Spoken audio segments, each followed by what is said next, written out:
They didn't raise their voices when they told me to leave my son's house. That was the part that hurt the most. The softness, like a nurse smiling while she tightens a tourniquet. "It's better for everyone," she said, my daughter-in-law with the perfect hair and the lemon-scented candles that fight the smell of real dinners. While David stood at the end of the hallway with his hands in his pockets, thumbs moving inside like he was searching for courage and kept finding lint. I'm 74, and I know the weight of words the way I know the weight of a cast-iron pan. You learn which ones will scorch you. I had just taken the cinnamon rolls from the oven, his favorite since he was 6, and used to lick the glaze from the spoon, when she said it. "You can take those with you," she added, and I watched the steam coil up like a last warm prayer that didn't know where to land. The house still smelled like my Sunday beef stew along the baseboards, even though she prefers salads that look like flower arrangements and arrive in plastic bowls with names printed on the lids. The little one, my granddaughter, Emma, sat at the kitchen island coloring a picture of a red door with a stick figure outside and a cat inside. "Grandma," she said, "why are you crying?" I hadn't realized I was. Sometimes tears fall like a slipped stitch, sudden, and you only notice the hole afterward. I pressed the dish towel to my face and told her I'd gotten soap in my eyes, the way I used to tell David when he was small, and the world had to be gentle to keep from breaking him. He refuses to meet my eyes when he's ashamed. I taught him that trick without meaning to.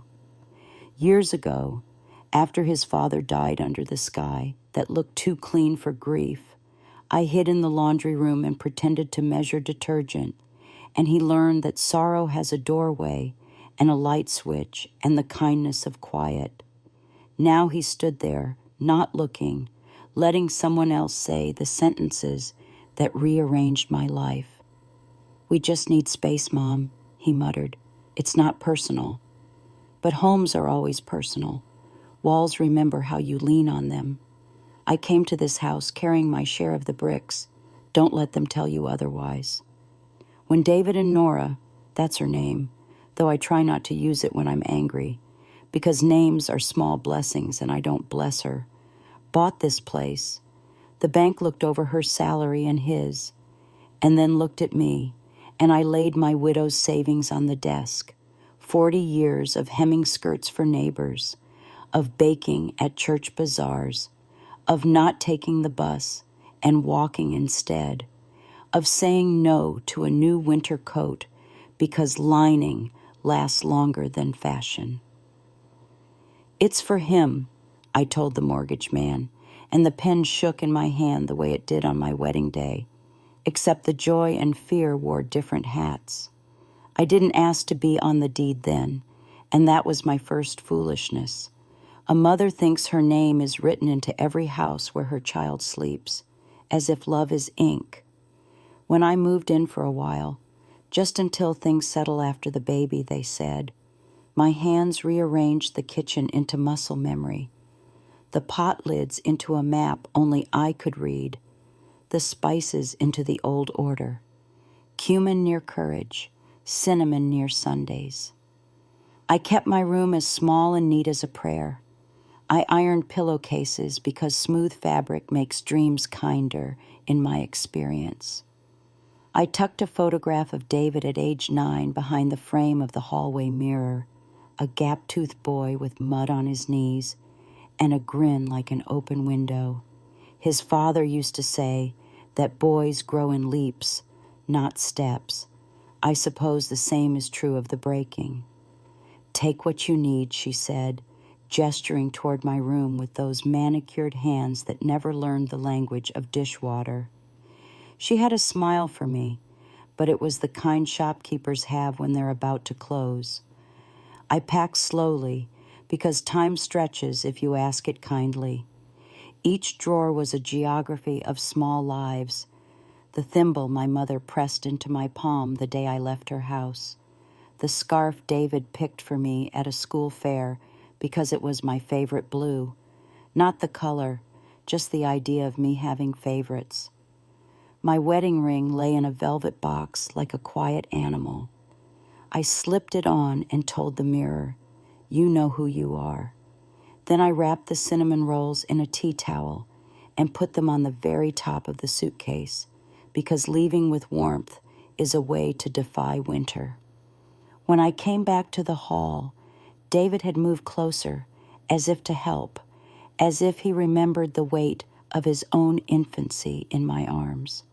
"Mom," he began, "and that word is a bridge you can burn or cross. She thinks, well, we think, you'll be happier with people your age, with activities, bingo, outings." He said outings, like it was something you give a dog to make it sleep at night. "There's a place near the park," he added, not looking at me, and my heart made a sound like a cupboard opening by itself. In that moment, a light breeze from the open window lifted the edge of a glossy brochure on the counter. I saw a smiling woman with silver hair and a room that looked like a hotel that forgot to collect memories. "Just a brochure," Nora said, sliding it away. "No one said anything was decided." No one said, but the lemons on her candles were already celebrating. When I rolled the suitcase to the door, Emma followed, small and solemn, with the cat weaving between her ankles like a worry. "Grandma, can I give you something?" She held out her drawing, a red door, a stick figure with a bun like mine, tiny tears like raindrops that didn't know how to fall. Inside the door, a cat with a smile. She leaned close and whispered, "Mommy says you don't live here anymore, but I think you do, in the cushions." Children understand the truth of houses better than deeds do. I kissed her hair and smelled that warm, sleepy sun scent, the one that made me brave in the bad years. "Keep the door red," I told her.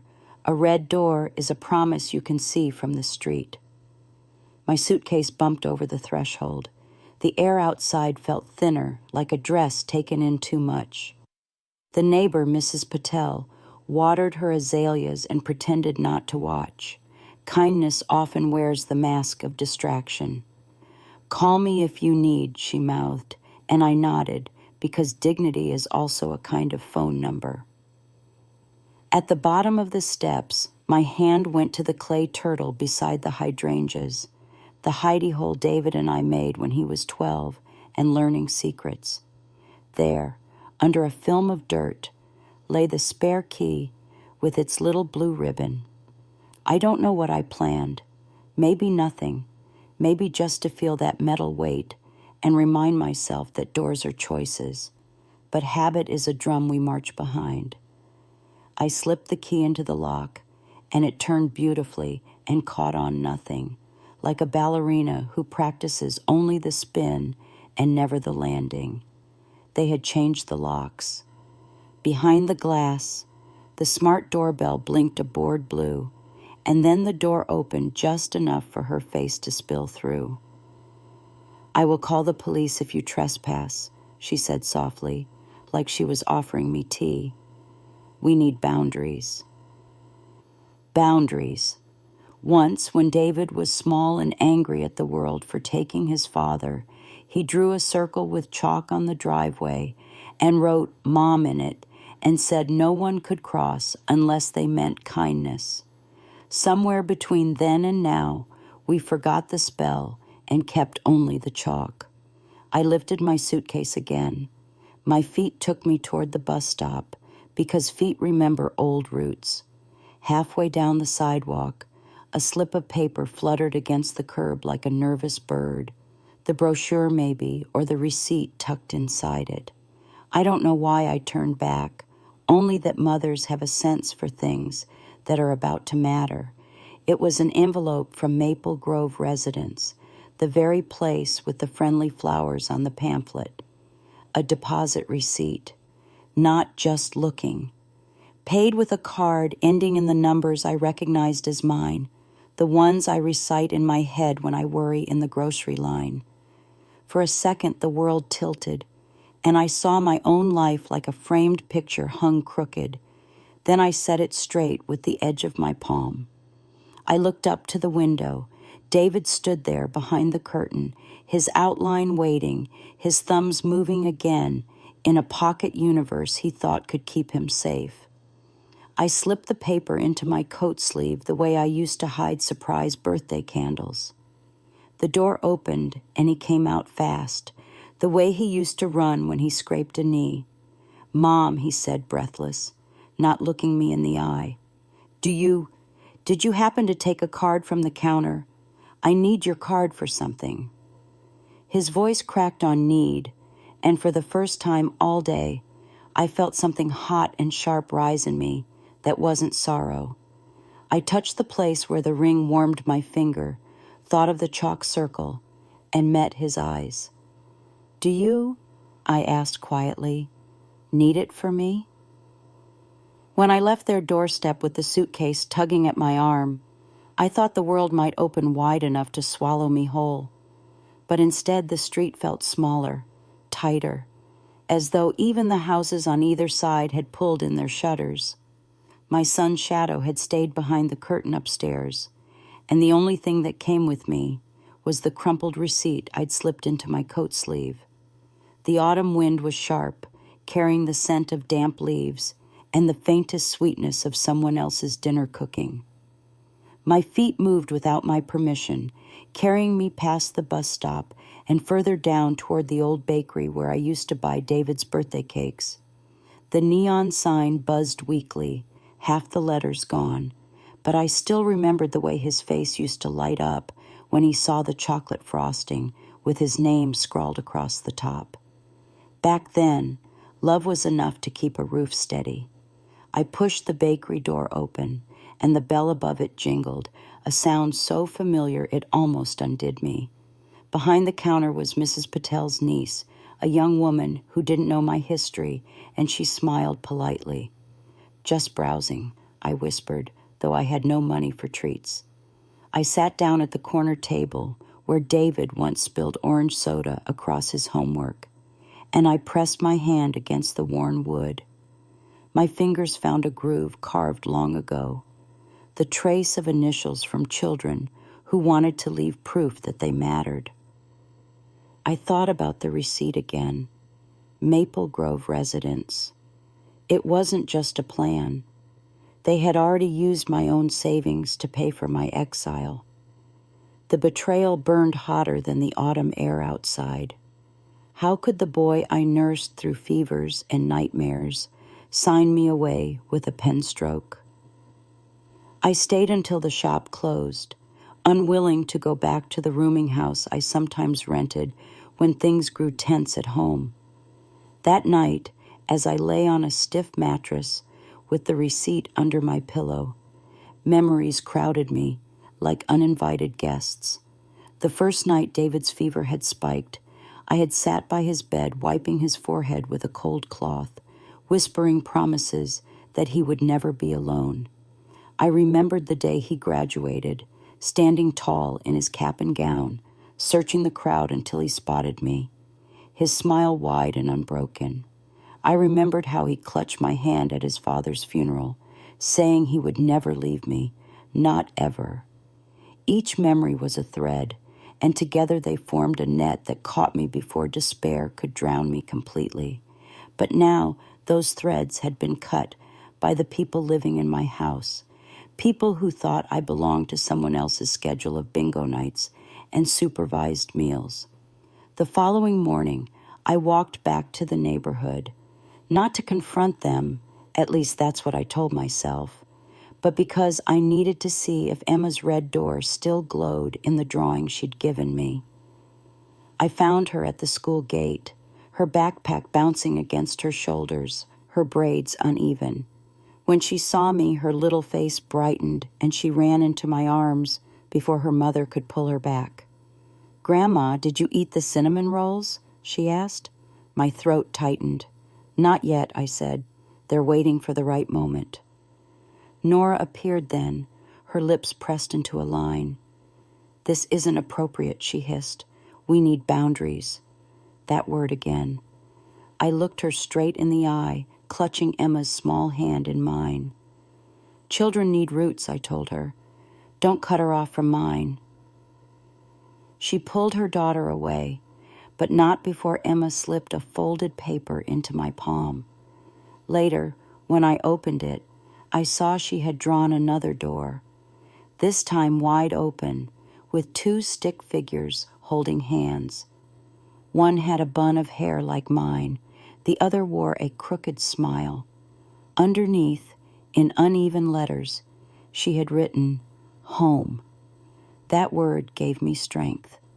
I decided to find out just how deep this betrayal ran. I went to the bank where I had deposited my savings years ago, the nest egg meant for security in old age. The clerk tapped at her keyboard, frowned, and then told me the account had been nearly emptied, the last payment directed to Maple Grove. My name was still on the account, but someone else had authorization, my son. My chest grew cold, and I had to grip the counter to stay upright. "Are you sure?" I whispered. "Yes," she said gently. "Do you want to freeze the account?" Her eyes searched mine, maybe recognizing a kind of theft that isn't just about money. I nodded, my hands trembling. "Yes, freeze it." For the first time, I wasn't protecting him. I was protecting myself. As I stepped back out into the daylight, clutching the bank papers, I realized something inside me had shifted. I wasn't just a mother anymore, waiting for scraps of kindness. I was a woman who still had her name, her memories, and her dignity, even if they had tried to erase them. I would no longer let them write the story of my ending. And yet, even with that resolve, the ache remained. A son who had let his wife throw his mother out, and a granddaughter who saw the truth clearer than either of them. My steps were heavy as I walked toward the bus, but in my pocket, Emma's drawing crinkled like a secret promise that this story wasn't finished yet. When I sat on the bus that day, the city outside looked unfamiliar, as though someone had shifted the buildings an inch to the left while I wasn't looking. I held Emma's drawing in my lap, smoothing the creases as if my hand could protect the paper from the world. Every time I looked at the red door, I heard her whisper, "Grandma, you still live here in the cushions." That whisper fought against the memory of Nora's cold voice.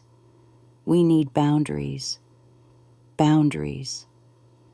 It was such a thin word for such a sharp blade.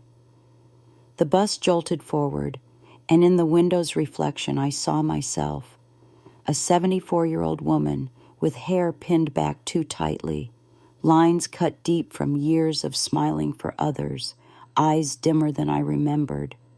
But then I thought of David when he was little, pressing his chalk circle around me in the driveway, declaring it my kingdom. What happened to the boy who promised me safety inside a line of white dust? Where did he go? The man upstairs behind the curtain, was that really my son, or just a stranger wearing his face? That evening, I decided I would not hide. I went back to Mrs. Patel, my neighbor, the one who had pretended not to watch as I rolled my suitcase away. This time she didn't pretend. She opened her door wide, her kitchen smelling of turmeric and fresh bread, and she ushered me inside without a word. We sat at her table, and she poured me tea in a chipped cup. When I finally told her about the deposit receipt, about how they used my own savings to push me out, her eyes filled with something between fury and sorrow. "That is theft, my friend," she said firmly. "Even if it wears the clothes of family, it is still theft." Her certainty was a balm and a wound at once. I wanted to believe her, but believing meant facing the truth, that my son had taken more than money. He had taken the home built on my sacrifice. That night, sleep wouldn't come. I lay awake in the small guest bed she offered, the receipt on the nightstand glowing faintly under the street lamp. My thoughts kept circling back to David. Did he know what Nora had done? Or had he himself signed the papers? I remembered his hands, rough from years of work, hands that once clung to mine like anchors. The betrayal was heavier because it came dressed in silence. Silence from a son is louder than a shout. The next morning I returned to the house. Not to enter, I told myself, but to stand near the hydrangeas where the clay turtle still hid.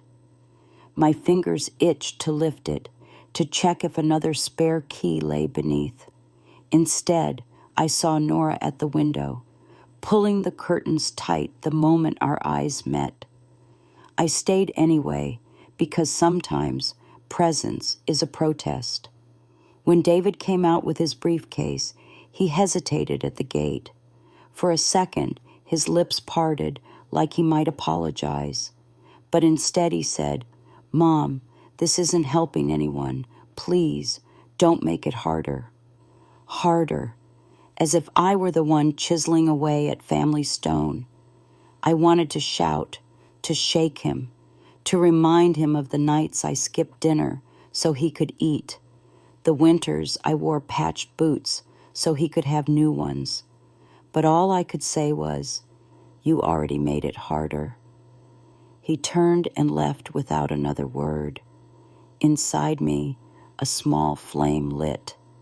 It wasn't anger alone. It was resolve. If my own son wouldn't fight for me, I would fight for myself. I went back to the bank with Mrs. Patel's nephew, who knew about paperwork and rights. Together we reviewed the account. My name was still primary. My consent had been forged or twisted by trust. The bank manager promised to investigate. The moment I signed the freeze order, I felt something I hadn't felt in weeks: control. My savings were no longer theirs to spend. Walking out of that building, I passed a shop window and caught my reflection again. This time, I didn't just see the tired old woman. I saw a mother who had raised a child alone, who had worked her fingers raw, who had survived loss and loneliness, and still stood upright. A woman betrayed, yes, but not broken. The world outside seemed wider again, as if waiting for my next step. Still, when the evening came and the streets grew quiet, the ache returned. I clutched Emma's drawing before bed. That little red door, open and glowing, reminded me that one heart in that house still knew me, and for her sake I would not vanish. I would not let them erase me with polite smiles and lemon-scented candles. Somewhere deep inside, a plan was forming. They thought they had written me out, but they hadn't counted on the endurance of a mother's love, or the steel that grows inside a woman who has been told to leave her own son's house. I woke the next morning with a heaviness in my chest, as though the night had pressed its full weight on me and refused to lift. Mrs. Patel had left a plate of flatbread and tea on the kitchen table before going to her shop, and I sat there alone, breaking the bread with trembling fingers. Every bite tasted of years I had lost, years spent in sacrifice, now thrown back at me like scraps. I thought about David's face the day before, how he wouldn't meet my eyes, how he let silence carry the blow instead of words. Silence cuts deeper than shouting. Silence tells you you're not even worth the effort of anger. I folded Emma's drawing carefully and slipped it into my bag. That little picture of a red door had become my shield. If I pressed it to my chest, I could still believe that love existed somewhere inside that house. But the receipt from Maple Grove burned hotter in my pocket. Proof. Proof that my son, or his wife, maybe both, had taken my money to pay for my own banishment. My savings were supposed to be my dignity, my safety net in old age. Instead, they had turned it into a weapon against me. That afternoon, I walked to the park, the one where David used to play with a kite his father built from old newspapers and sticks. The benches were cold, but I sat there anyway, letting memories wash over me. A man nearby was teaching his grandson how to ride a bicycle, and I couldn't help but watch. The boy wobbled, fell, and cried out. The grandfather lifted him, dusted his knees, and whispered something before setting him back on the seat. I remembered doing the same for David, holding the back of his bike until he thought he was flying on his own. What happened to that boy? The one who used to throw his arms around my waist and say, "Don't let go, Mama." Now he had let go, and worse, he had pushed. The anger inside me grew teeth. For years I had softened my voice, swallowed my own needs, told myself a mother's role was to support, not to demand. But sitting on that bench, I realized something. Mothers who never demand are easy to erase. They can be rewritten as burdens, reshaped into strangers in their own homes. I was tired of being erased. That evening, Mrs. Patel sat with me at her table again, her hands folded, her eyes sharp. "You must decide," she said. "Do you want justice or do you want peace?" I laughed bitterly. "What's the difference at my age?" She shook her head. "Peace without justice is just silence. You deserve more." Her words echoed in my bones. I had spent so long convincing myself that endurance was enough, but endurance had only delivered me to the curb with a suitcase. The next day, I visited a lawyer. The office was small, papers stacked on every surface, the smell of coffee gone cold in the air. A young woman in a gray suit listened as I told my story, slowly, carefully, the whole of it, about the savings, about the house, about the locks changed overnight. Her face tightened with every detail. "You still have rights," she said firmly. "If your money was taken without consent, we can fight that. And as for the house, if you contributed financially, we can make a claim. It may not return what they stole emotionally, but the law does not ignore mothers." I almost laughed at that because in my experience the law often did. But there was a flicker of hope, and hope was something I hadn't felt in weeks. Walking home from that meeting, the air felt different. The trees, stripped nearly bare, rattled their branches like bones in the wind. I thought of Emma again, my little one, caught in the middle of all this.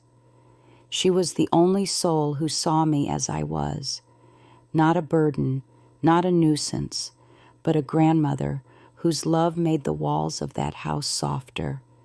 I decided then that I wouldn't simply disappear into Maple Grove. If David wanted boundaries, I would show him how strong the line of a mother could be. That night, I returned to the neighborhood. I didn't go to the door, not yet.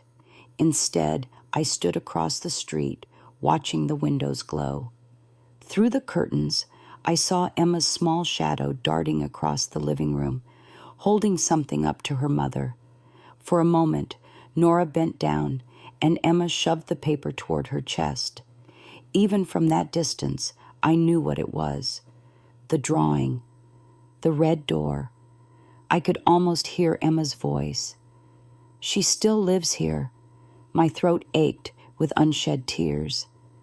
Then the front door opened, and David stepped outside with a bag of trash. He looked older than he should at his age. Lines carved deep, shoulders stooped. For a moment, he glanced across the street and saw me. Our eyes met. Neither of us moved. The silence stretched, heavy with years and choices. Finally, he shook his head slightly, as if to say don't, and turned back inside. The door shut with a quiet finality that echoed louder than any slam. I stood there long after the lights went dark. The cold seeped through my coat, but I didn't move, because I knew something now. This wasn't only about me losing a home. It was about a truth too many mothers carried in silence, that love given without boundaries becomes permission to betray. I had drawn no lines, and so they had redrawn me out of their lives. But not anymore. When I finally walked back to Mrs. Patel's, the plan in my mind had sharpened. I would not beg at that door again. I would not stand in the cold waiting for scraps of kindness. My money, my name, my dignity, they would not vanish quietly. If they wanted boundaries, I would give them one, a line carved not in chalk but in steel. And for the first time since I had left that house, I felt my spine straighten. My son had let her throw me out, but he had forgotten who I was before I was his mother. He had forgotten the woman who built a life from scraps, who knew how to fight storms with her bare hands. He would remember. He would have to. The morning after that cold vigil outside my son's house, I awoke with a strange clarity. It was as though the night had sifted through all the noise in my head. Nora's polished words, David's silence, Emma's whispers, and left behind only one truth. I could no longer stand at the threshold begging for a place inside. If they had drawn me out of their circle, then I would draw a new one, and this time the chalk line would be mine. I dressed slowly, buttoning my coat with deliberate care, as if each button were a decision. When I looked at my reflection, I didn't see just the betrayed mother anymore. I saw the seamstress who had raised a child alone, the widow who had survived on pennies, the woman who built something out of nothing. That woman had been dormant, hidden under years of sacrifice, but she was not gone. I returned to the lawyer's office that afternoon. The young woman, Ms. Carter, greeted me warmly, her desk still cluttered with papers, but now holding a neat folder with my name on it. "I've reviewed your case," she said, flipping through the pages. "You contributed financially to that house. That matters. It means you have legal standing, even if the deed doesn't carry your name." She looked at me carefully, as though testing my strength. "It will be a battle, and they won't like it. Are you ready for that?" I took a deep breath. The air caught in my lungs, heavy, but I forced it out. "They left me with no choice," I said quietly. "They've already taken my savings, my room, my key. If I don't fight, they'll take the last piece of me, my dignity." She nodded. "Then we'll start with freezing the funds, and next we'll file a claim against the property." Her pen scratched across the page like a sword unsheathing. For the first time in months, I felt as if someone stood beside me. Walking home, I thought of Emma. Would she understand someday? Would she know that I hadn't vanished because I didn't love her, but because I loved myself enough to demand justice? Children remember stories more than rules. I wanted her to remember me as someone who stood tall, not as someone who faded quietly into the background. That evening, Mrs. Patel brewed strong tea and listened as I explained. She nodded with approval, her bangles clinking softly as she set the cups down. "You are not alone," she reminded me. "Sometimes family is chosen, not born." Her words wrapped around me like a shawl, and for the first time, the ache of exile felt a little lighter. But fate has its own timing. The next day, as I walked to the market, I ran into Nora. She was coming out of a boutique, her arms laden with glossy bags, the scent of expensive perfume trailing after her. Her eyes landed on me, and for a moment she froze. Then she smiled, that same polite, thin smile she used when serving eviction, as if it were kindness. "Oh, hello," she said, as if I were a distant acquaintance. "I hope you're settling in, wherever you are now." Her words stung, but I held my ground. "You spent my money," I said evenly. Her smile faltered. "Excuse me?" I reached into my bag and pulled out the copy of the bank statement the lawyer had given me. I held it up between us like a mirror. You used my account, Maple Grove, a deposit. For a moment her face drained of color, and then she recovered, her tone sharp. David agreed. It was for your own good. We were thinking of your future. My future? My voice cracked like thunder. People on the street turned their heads. My future is mine to decide, not yours, not even his. I stepped closer, lowering my voice. And now the law will decide what happens next. Her eyes narrowed, anger flashing through the cracks of her polished facade. You're making a mistake, she hissed. You'll only hurt David. I straightened my shoulders. No, he hurt himself the moment he let you turn him against his own mother. For the first time, I saw fear in her expression. She adjusted her bags and brushed past me without another word. But the tremor in her steps told me I had struck the truth. That night, sleep did not come easily. My mind replayed the confrontation again and again. I had faced her and spoken my truth aloud. The silence that had chained me was broken, and though my heart ached for David, my boy who once needed me to steady his bike, my boy who once traced circles of protection around me with chalk, I knew the road ahead was necessary. In the quiet, I unfolded Emma's drawing once more. The red door glowed back at me, and I whispered into the dark, as if she could hear, Grandma's fighting, little one, for us both. The war had only just begun, but inside me, the flame no longer flickered weakly. It roared steady, fueled by every sleepless night, every sacrifice, every memory of love betrayed.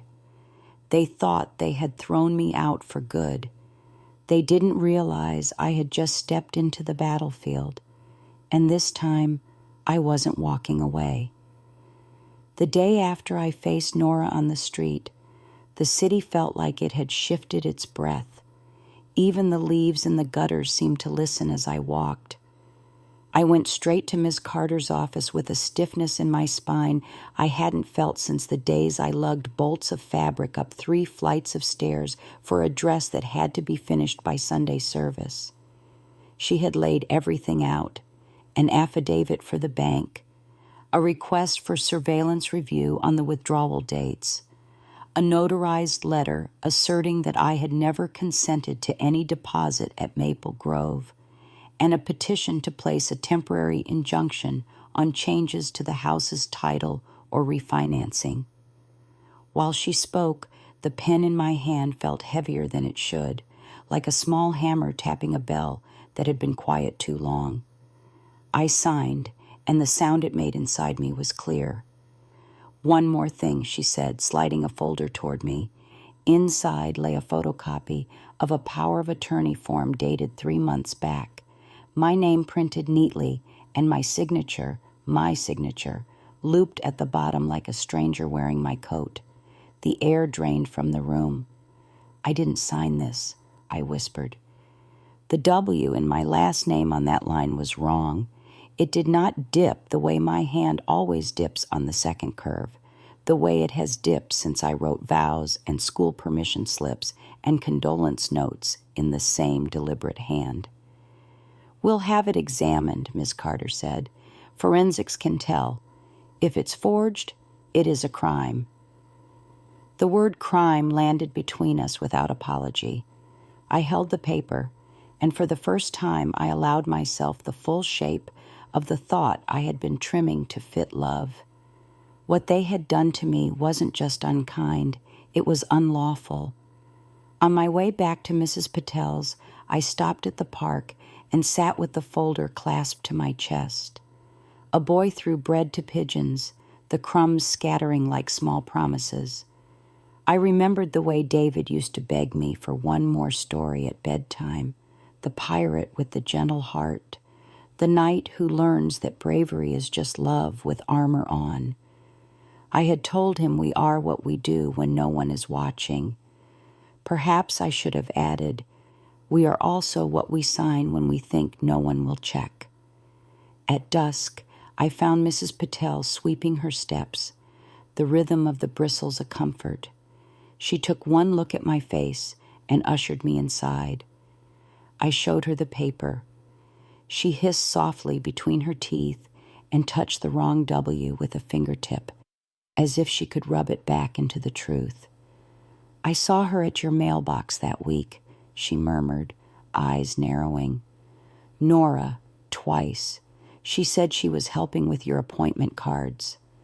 The memory sparked like a match and then burned steady. I slept lightly that night, the forged signature turning in my mind like a key that wouldn't catch. Near dawn, my phone buzzed. A message from an unknown number. When I opened it, a small audio file waited, the title misspelled in the charming way of small hands. Grama, top secret. I pressed play and heard Emma's whisper, the crinkle of paper close to the microphone, and then voices, low and hurried, tensing the air. Nora, she won't fight. She's too proud. We'll say it was her idea that she was confused. David, I don't want to do this. Nora, then don't think, just sign. We can't carry her forever. A chair scraped. A pause. David again, weaker. Fine. The file ended with a little gasp and the shuffle of a backpack zipper. For a moment, the world rang empty, like the inside of a bell just struck. My granddaughter had planted this seed in my pocket, small and brave. I listened twice more, committing each tremor to memory, and then I sent the file to Ms. Carter with a note. This is what I have. By noon, the lawyer had returned my call, voice taut with purpose. This changes things, she said. The audio suggests coercion at minimum. We'll add it to the complaint. And I've filed the request with Adult Protective Services to review potential financial abuse. The phrase felt like a foreign coat on my shoulders, too big, too official, but it fit the weather of this life. She also advised me to file a police report about the forgery.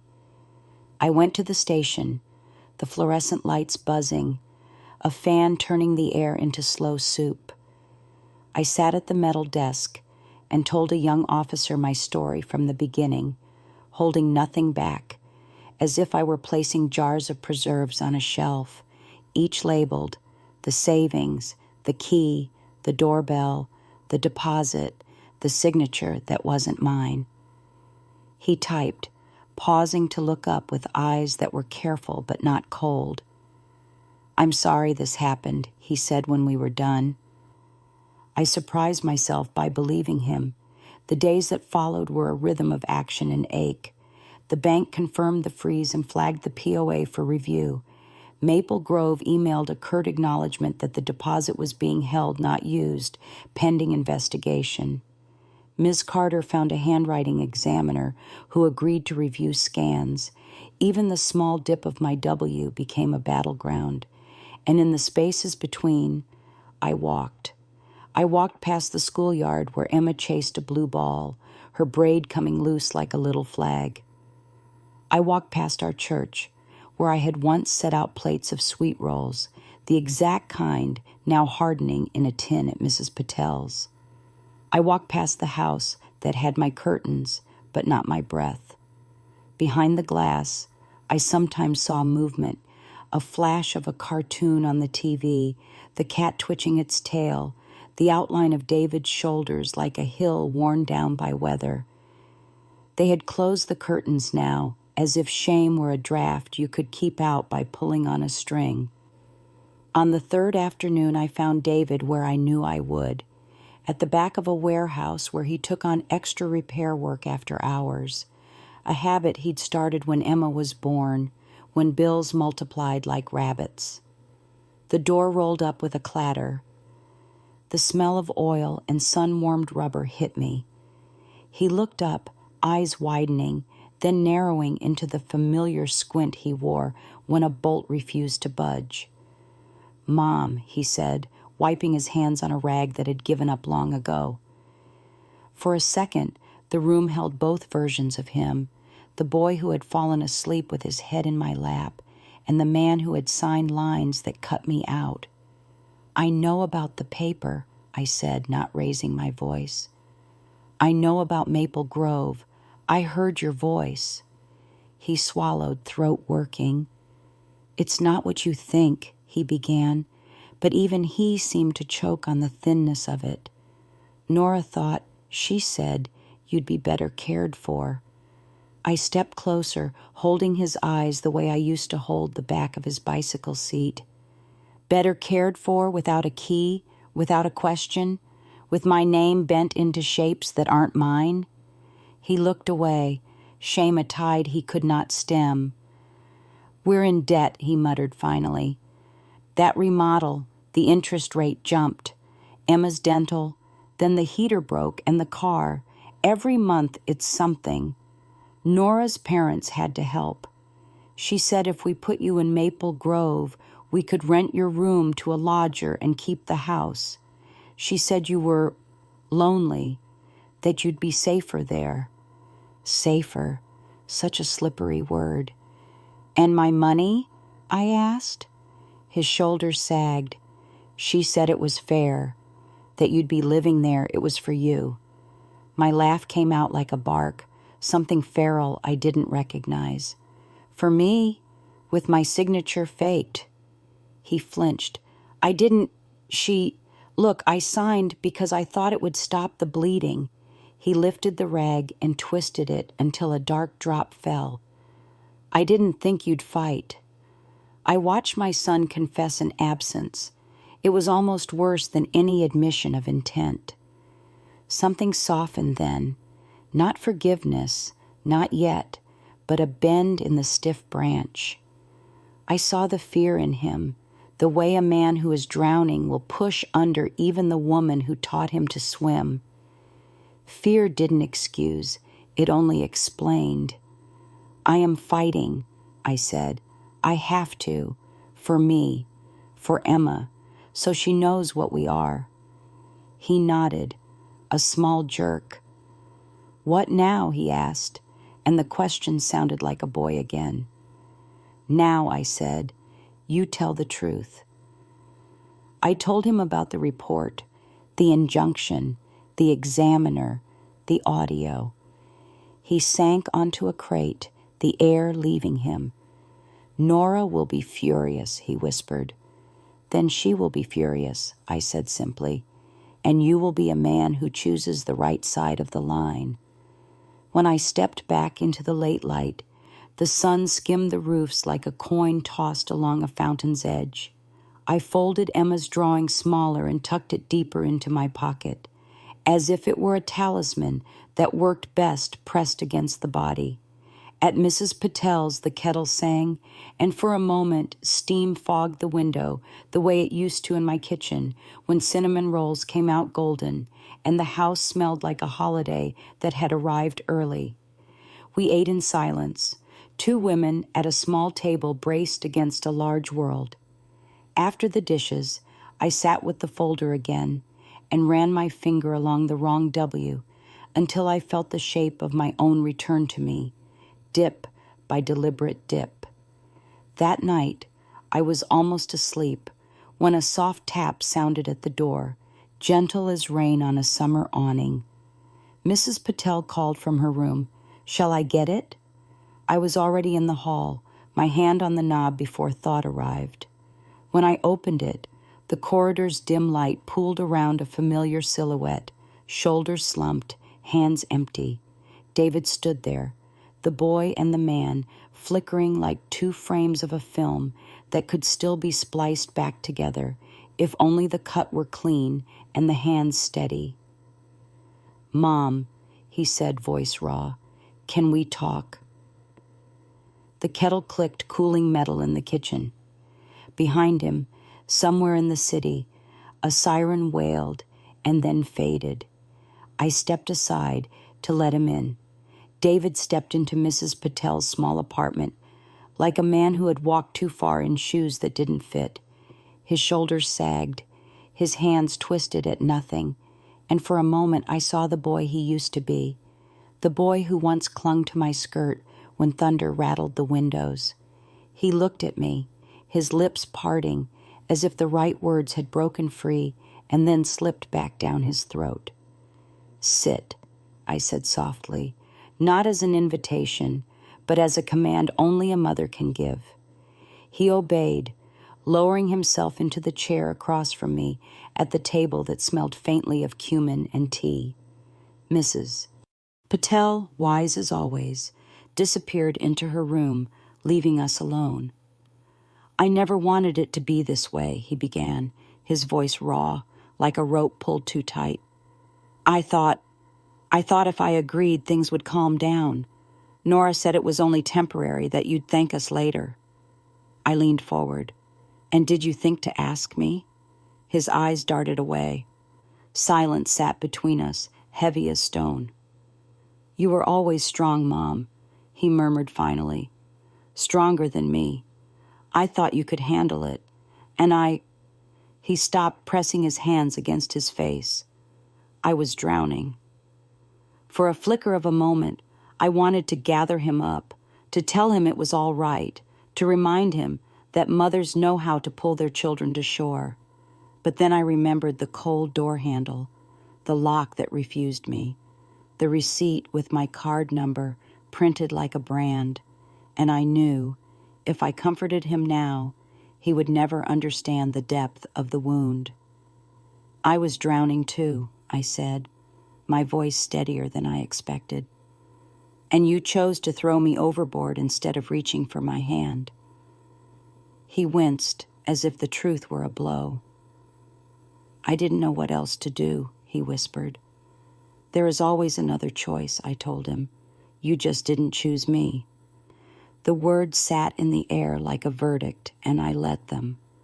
For the first time, I saw him without the soft lens of memory. He was not the little boy drawing circles in chalk to protect me.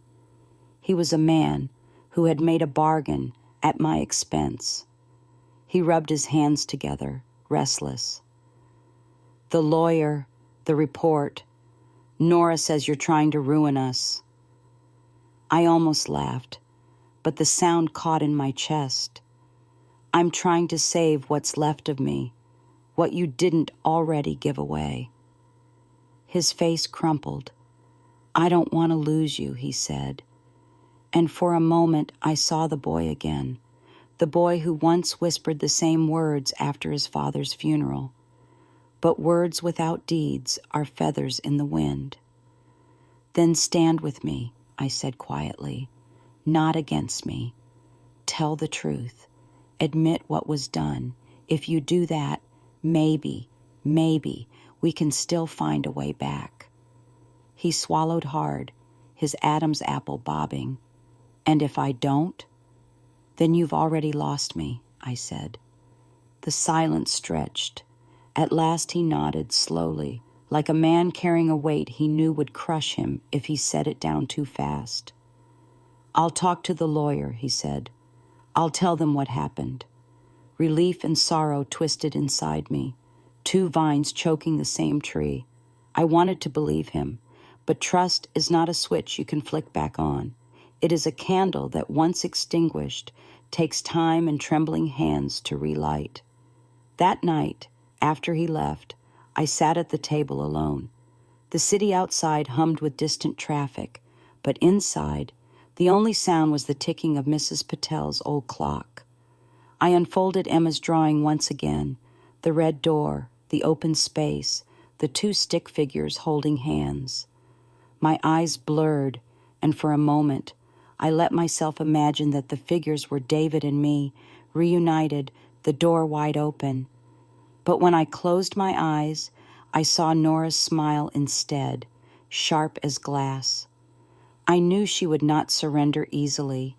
She would fight, twist, and claw to keep her grip. And I also knew this: she underestimated me. I pressed the paper flat against my chest. "I'm not done," I whispered into the quiet. "Not yet." And in that whisper, I felt the flame inside me steady itself again. The battle was only beginning, and this time I would not be the one standing outside the door. The next morning, the air was thick with the kind of silence that makes every sound echo. I woke in Mrs. Patel's guest room, the blanket pulled up to my chin, Emma's drawing still on the nightstand. The little red door seemed to glow in the early light, a reminder that innocence sees the truth more clearly than grown eyes clouded by excuses. I pressed the paper against my chest before I rose, whispering, "For you, little one, for you." When I stepped into the kitchen, Mrs. Patel already had tea waiting. She studied me over the rim of her cup. "Did he tell the truth?" she asked simply. I nodded, though the gesture was heavy. "He says he will, but words are thin. I've heard too many thin words lately." She set her cup down with a decisive clink. "Then you make them solid, force them into paper, into record. That's how truth survives." Her words followed me all the way to Ms. Carter's office later that morning. David had promised he would meet us there. I didn't know if he would keep his word, but when I arrived, he was already sitting in the waiting room. His hands were clasped so tightly that his knuckles looked bloodless. When he looked up at me, his eyes carried shame, fear, and something that almost looked like hope. Inside the office, Ms. Carter spread the documents across her desk. She asked David to tell his side. His voice shook, but he spoke. About Nora's insistence, about the debt, about how he had agreed because he thought it was the only way to keep the house. He admitted to signing papers he barely read, to letting Nora guide his hand. "I was wrong," he said finally, the words dragging out of him like stones from deep water. "I betrayed her. I betrayed my own mother." Hearing him say it aloud cracked something in me. It wasn't forgiveness, not yet, but it was a kind of acknowledgement I had been starving for. Still, the damage remained. Ms. Carter's pen scratched across her pad, recording every admission. She looked up, her expression sharp. "We can use this," she said. "It proves coercion. It proves forgery by proxy. It proves intent." When the meeting ended, David lingered by the door. "Mom," he said, his voice hoarse, "I'll fix this, somehow." I looked at him. My son who once promised to never leave me. My son who had stood by while his wife locked me out. "You can't undo it," I said softly, "but you can stop making it worse." As we stepped outside, Nora was waiting. Her arms were folded, her face stiff with fury. "So this is how it is?" she hissed. "Dragging your family through the mud, embarrassing your son, destroying us?" Her eyes flicked to David, sharp as knives. "You told her? After everything?" David didn't meet her gaze. "It's the truth," he muttered. Her laugh was bitter, brittle. "Truth? Do you think the world cares about truth? All it cares about is who wins. And I promise you, I will win." She turned her glare on me then. "You should have gone quietly. You could have had peace, a soft bed, meals served to you. But no, you had to cling. You had to make a scene." Something rose in me then, not anger, not sorrow, but clarity. I stepped closer, my voice steady. "You mistook my silence for weakness. That was your mistake. I gave my life to that boy you married. I gave him food when I had none, shoes when my own leaked, love when the world was cruel. And you thought you could erase me with a new lock and a fake signature. But you will not erase me, not now, not ever." Her face twisted, but I didn't flinch.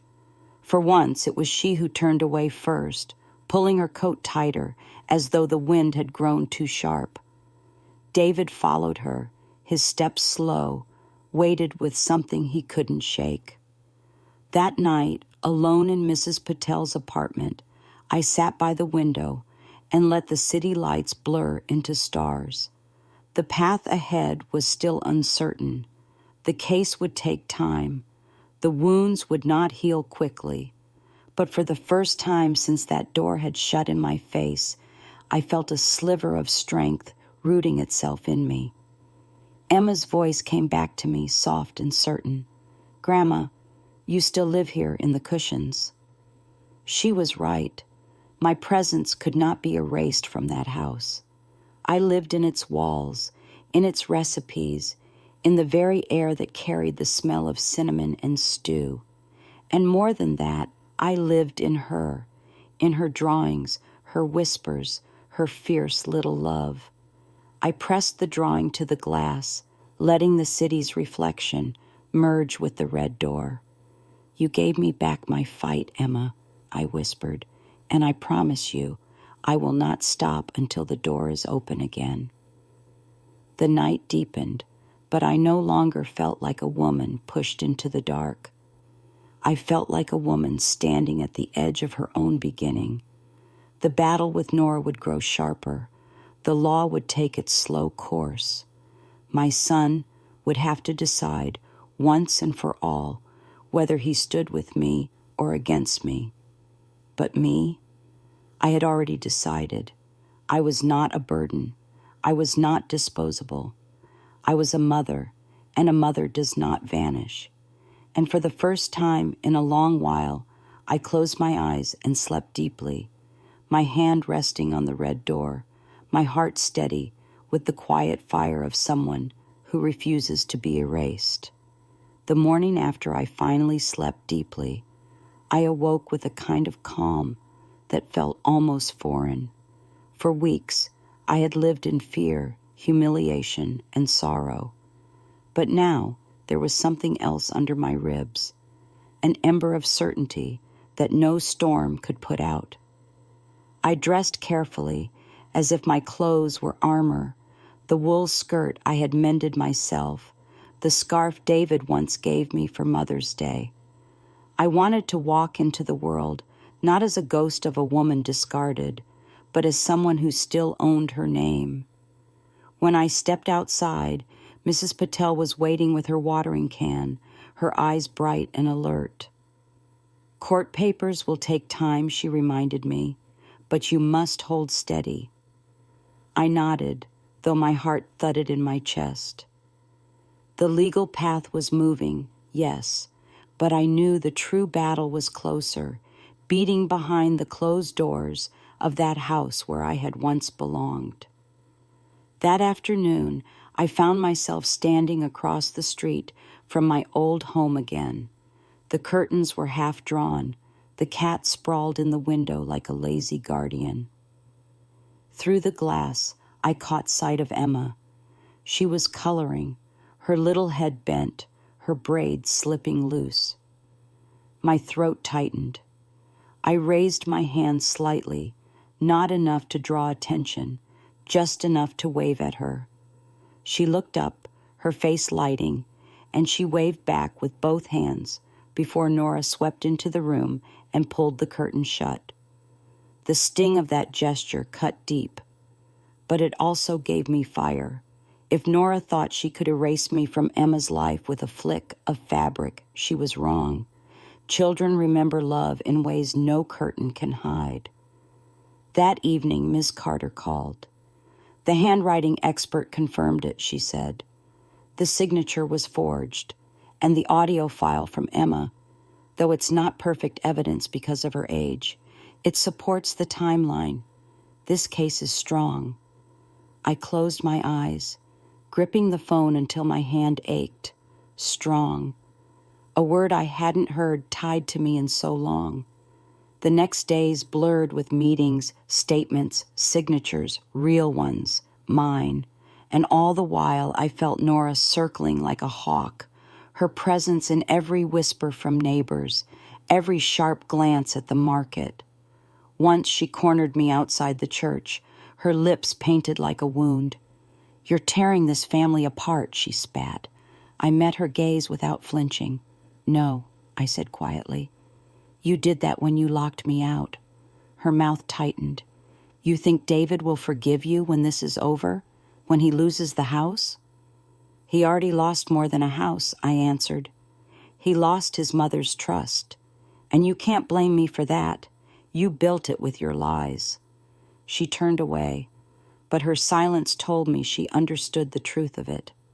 One night, just before bed, I heard a knock on Mrs. Patel's door. When I opened it, Emma stood there, small and trembling, her school bag hanging off one shoulder. David was a step behind her, his face lined with conflict. She wanted to see you, he said quietly. My heart nearly broke.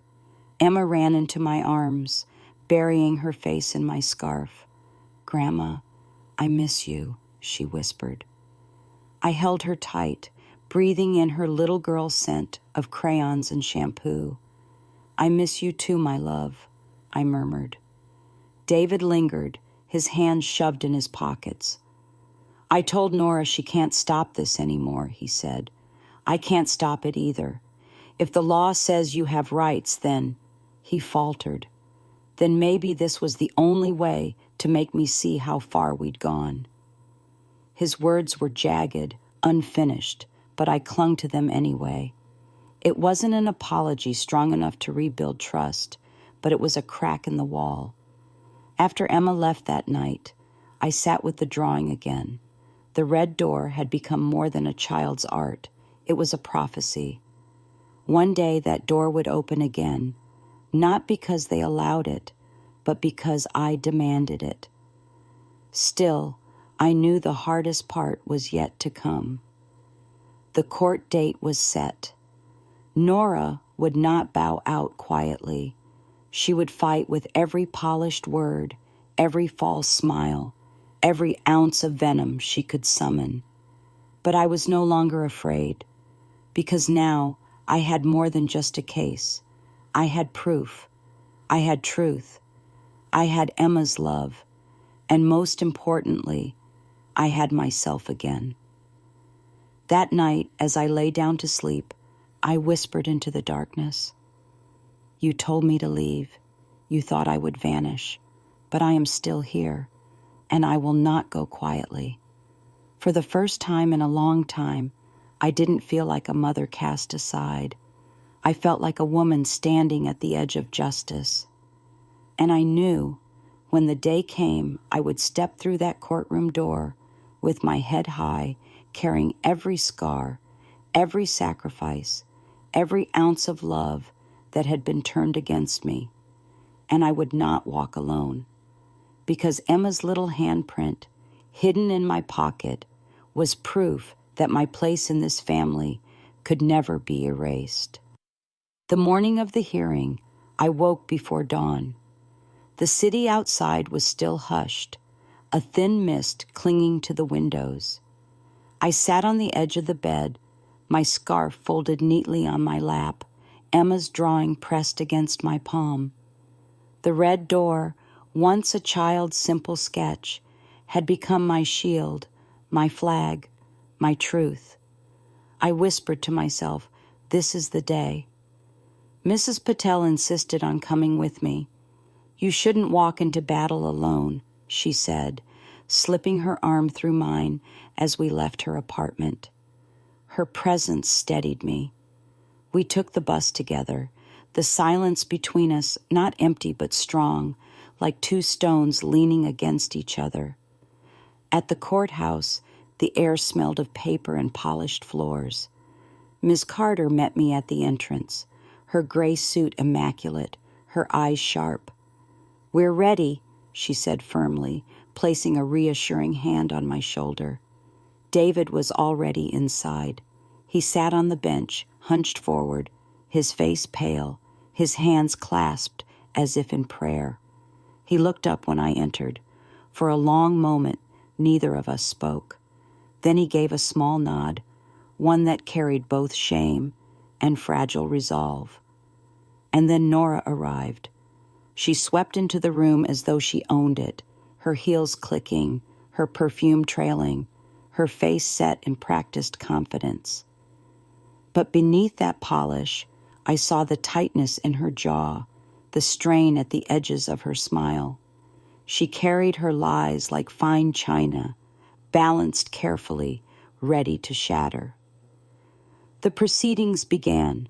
The lawyer for the other side spoke first, spinning a story about confusion, about care, about concern for my well-being. They painted Maple Grove as a gift, not a prison, and me as a frail old woman unable to make sound decisions. Every word cut like a blade, but I sat tall, refusing to bow my head. Then it was our turn. Ms. Carter stood, her voice steady and clear. She laid out the evidence, the forged signature, the bank records, the audio recording whispered by a child who saw more than any adult admitted. When she played Emma's voice aloud in the courtroom, soft, trembling, carrying the sound of David and Nora's plan, the room grew still. Even the judge's pen paused mid-stroke. Finally, they called me to speak. My knees trembled as I rose, but my voice was strong when I began. I told them about the money I had saved, coin by coin, over decades of sacrifice. I told them about the house I had helped pay for, the walls I had scrubbed, the meals I had cooked, the nights I had soothed my crying granddaughter while the young parents slept. And then I told them about the morning the lock turned against me, how the key that once fit suddenly spun in air, how my son's silence cut deeper than any word. My name, I said, holding up the forged signature, is not a scribble to be twisted. My life is not a burden to be signed away. I am not disposable. My voice shook then, but not with weakness, with the weight of truth. I am a mother. I am a woman who gave everything, and I deserve to live with dignity. For a long moment, the room was silent. Then the judge nodded slowly, his eyes meeting mine with something that looked like respect. The decision came swiftly. The forgery was recognized. The power of attorney was voided. The money was frozen and marked for return. And though the house remained legally in David and Nora's name, the court acknowledged my financial contribution, granting me a legal claim and the right to residence until a fair settlement could be reached. It was not everything, but it was enough. Enough to prove that I was not erased. Enough to show that my voice still mattered. When the gavel fell, Nora's face twisted, her mask cracking at last. She gathered her bag, muttering sharp words under her breath, but no one listened. David remained seated, his shoulders slumped, his eyes wet. When I passed him, I paused. For a heartbeat, we looked at each other, not as victor and defeated, but as mother and son, broken and bound. He whispered, "I'm sorry." It was not a cure, but it was a start. Outside, the sunlight felt warmer than it had in months. Emma ran to me. David had brought her along, though Nora trailed behind reluctantly. She threw her little arms around my waist, her voice bright. "Grandma, you won!" I laughed, a sound I thought I'd lost. "We won, my love," I told her, kneeling to kiss her hair, because the truth always wins in the end. That night, back in Mrs. Patel's kitchen, we celebrated with simple food, bread, lentil stew, and tea. I sat at the table, tired but alive, in a way I hadn't felt in years. The fight had scarred me, but it had also returned me to myself. I was no longer the woman who stood trembling at a locked door. I was the woman who pushed it open with her own hands. Later, as the house grew quiet, I unfolded Emma's drawing one last time. The red door, wide open, the two stick figures holding hands. It was no longer just a child's dream. It was a promise. One day, that door would truly be open again, and Emma would know that her grandmother had not vanished, that love and dignity had not been signed away. I pressed the paper to my chest, tears spilling freely now, but they were not the tears of despair. They were tears of survival, of strength, of love that had weathered betrayal and still stood unbroken. And as I turned off the light, I whispered to the darkness and to anyone still listening, "Did you like my story? From which city are you watching?"